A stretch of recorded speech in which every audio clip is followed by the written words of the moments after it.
Good morning, everybody. Welcome to day 18 of Daily Habits. Today, we're finishing up the book, Master of Change by Brad Stulberg. How to excel when everything is changing, including you. We have gone through the Cliff Notes, basically the summary of Master of Change with the 10 tools for developing rugged flexibility. Today we're finishing up with the last concept, number 10, which is don't force meaning and growth. Let them come on their own time. So let's get started. And again, happy Saturday. Hope your week went really well. Hope your weekend goes exceptional. Let's make it a great day. Research shows that most people grow and find meaning in even the most harrowing of struggles. But the bigger the difficulty, the longer this process takes, and it cannot be forced. Trying to prematurely impose meaning and growth on yourself, or an experience for that matter, almost always backfires. You all too easily end up taking a negative, for example, the loss of a job, the loss of a loved one, or a traumatic injury, and turning it into a double negative. The awfulness of what you are going through, and the fact that you can't even do what the self-help books tell you to.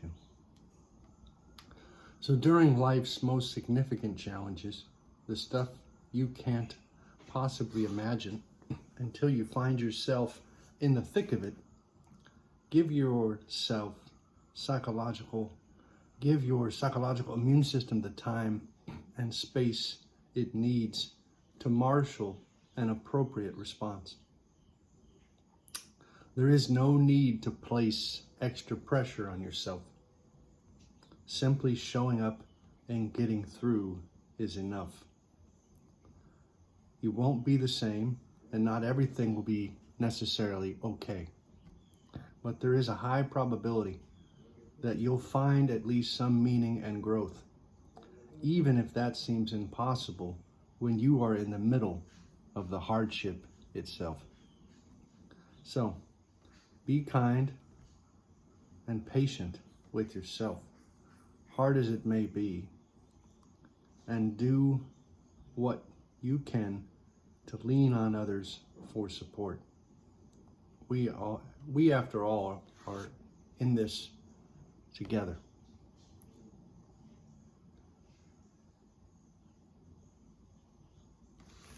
So we've gone through the 10 concepts thus far over the last 10 days. This last one will also be in the playlist, so please make sure to subscribe, and I'll continue to work on making my videos better, my content better. I'll probably put out a short to give you an idea of the next book that I plan on kind of doing some cliff notes on, reading through. What I've been basically doing for the most part is just kind of picking books up that I had laying around that I think to myself, oh yeah, I'll get to that, I'll read it. And so what I'm trying to do is just build not only a daily habit, but having fun learning how to do YouTube videos, learning how to even do some editing. I did some of that. So just practicing, it's a daily practice for me that I'm enjoying thus far. So we went through the concepts thus far, the 10 tools for developing rugged flexibility. We talked about embracing non-dual thinking,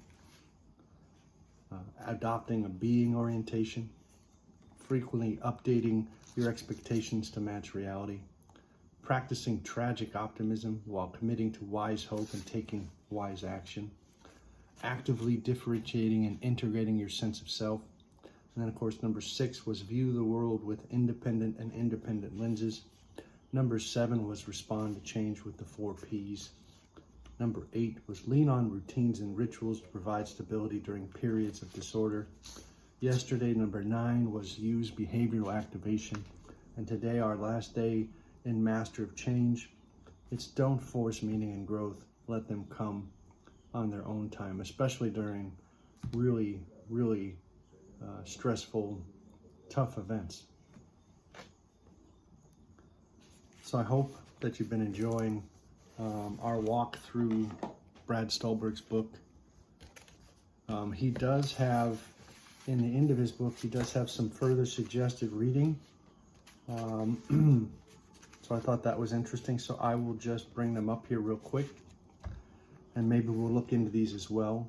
He says, additional suggested reading for rugged and flexible mindset is What is Health by Peter Sterling, How to Change by Katy Milkman, Falling Upward by Richard Rohr, The Structure of Scientific Revolutions by Thomas S. Kuhn, Full Catastrophe Living by John Kabat-Zinn, Radical Acceptance by Tara Brach, Tao Te Ching by Lao Tzu, Stephen Mitchell's translation,